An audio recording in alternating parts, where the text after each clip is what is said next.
అందరికీ నమస్కారం.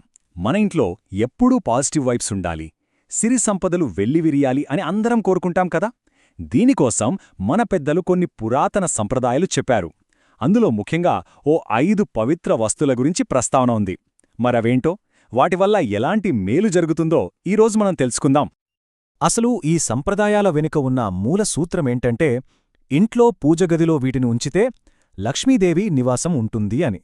అంటే సిరిసంపదలకు అధిదేవత అయిన సాక్షాత్తు ఆ లక్ష్మీదేవే మన ఇంట్లో కొలువై ఉంటుందన్నమాట. ఇది చాలా బలమైన నమ్మకం. అయితే ఇంకెందుకు ఆలస్యం? పదండి, మన ఇంటిని ఒక పవిత్రమైన ప్రదేశంగా మార్చే ఆ ప్రయాణాన్ని మొదలుపెడదాం. ఒక్కో వస్తువు గురించి వివరంగా తెలుసుకుంటూ ముందుకు వెళదాం. సరే, ఈ ప్రయాణంలో మనం మొదటగా చూడబోయేవి దయ, స్థిరత్వానికి ప్రతీకలుగా నిలిచే 2 ముఖ్యమైన వస్తువులు. చెప్పాలంటే మన పూజా మందిరానికి ఇవి ఒక రకంగా పునాదిలాంటివి.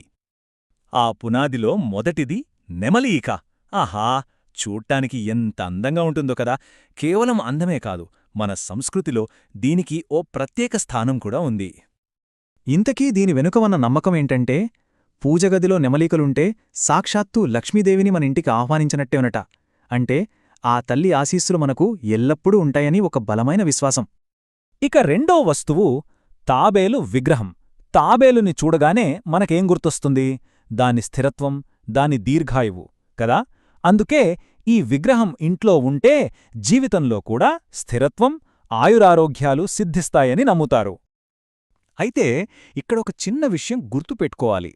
ఈ విగ్రహాన్ని ఎక్కడ పడితే అక్కడ పెట్టేకూడదు. దాని ముఖం ఖచ్చితంగా ఉత్తర దిశ వైపే ఉండాలి. అలా సరైన దిశలో పెట్టినప్పుడే ఆర్థిక ఇబ్బందులు తొలగిపోయి ఇంట్లో ఆనందం వెలివిరుస్తుందనే అంటారు. సరే, దయ, స్థిరత్వానికి పునాది వేశాం. ఇప్పుడు ఆ పవిత్రతను ఎప్పుడూ కొనసాగించటానికి కావలసిన 3 పవిత్ర నైవేద్యాల గురించి మాట్లాడుకుందాం. అవేంటంటే, 1 గోమాత ఫోటో, 2 ప్రత్యేకంగా సిద్ధం చేసిన అక్షింతలు, 3 పసుపు కొమ్ములు. ఇప్పుడు వీటిలో ఒక్కొక్క దాని ప్రాముఖ్యతేంటో చూద్దాం. మొదటిది గోమాత ఫోటో. మన సంప్రదాయంలో గోవుకి ఎంతటి ప్రాముఖ్యత ఉందో మనందరికీ తెలుసు. గోవును సాక్షాత్తు దేవతగా భావిస్తాం. అందుకే పూజగదిలో గోమాత చిత్రం తప్పకుండా ఉండాలంటారు. ఇది ఎంతో శుభప్రదమని నమ్మకం. తర్వాతవే అక్షింతలు. అక్షింతలు అంటే ఏవో మామూలు బియ్యం కాదు.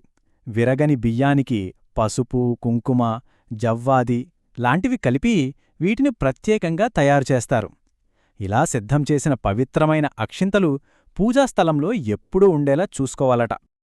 ఇక ఈ మూడింటిలో చివరిది పసుపు కొమ్ములు. ఏ శుభకార్యం మొదలుపెట్టాలన్నా పసుపు లేకుండా ముందుకెళ్లం కదా. అంతటి ప్రాముఖ్యత ఉన్న పసుపు కొమ్ములను పూజగదిలో ఉంచితే ఇక అంతా శుభమే జరుగుతుందని ఒక ప్రగాఢ విశ్వాసం. చూశారు కదా, ఈ 5 పవిత్ర వస్తువులు వేటికవే ప్రత్యేకం. మరి ఇవన్నీ కలిస్తే మన ఇంటిని ఒక ప్రశాంతమైన, సామరస్యపూర్వకమైన నిలయంగా ఎలా మారుస్తాయో ఇప్పుడు చూద్దాం. అవును, మనం గుర్తుపెట్టుకోవాల్సిన సంఖ్య 5. ఈ 5 పవిత్ర వస్తువులే ఇంట్లో సానుకూల శక్తిని నింపి సిరి సంపదలను ఆకర్షిస్తాయని నమ్ముతారు. ఒక్క మాటలో చెప్పాలంటే ఇవి మన ఇంటికి ఒక రక్షణ కవచం లాంటివి. సరే, ఒకసారి క్విక్గా రీక్యాప్ చేసుకుందామా? ఆ 5 వస్తువులేంటంటే: 1 నెమలి ఈకలు, 2 ఉత్తరం వైపు చూస్తున్న తాబేలు విగ్రహం, 3 గోమాత ఫోటో, 4 పవిత్రమైన అక్షింతలు, ఇక 5 పసుపు కొమ్ములు. అయితే చివరగా ఒక్క విషయం ఆలోచిద్దాం. ఈ వస్తువులన్నీ ఒక నమ్మకం, ఒక మార్గం. కాని నిజమైన శాంతి, సామరస్యం ఎక్కడుంటాయి? మన ప్రవర్తనలో, మన మాటల్లోనే కదా.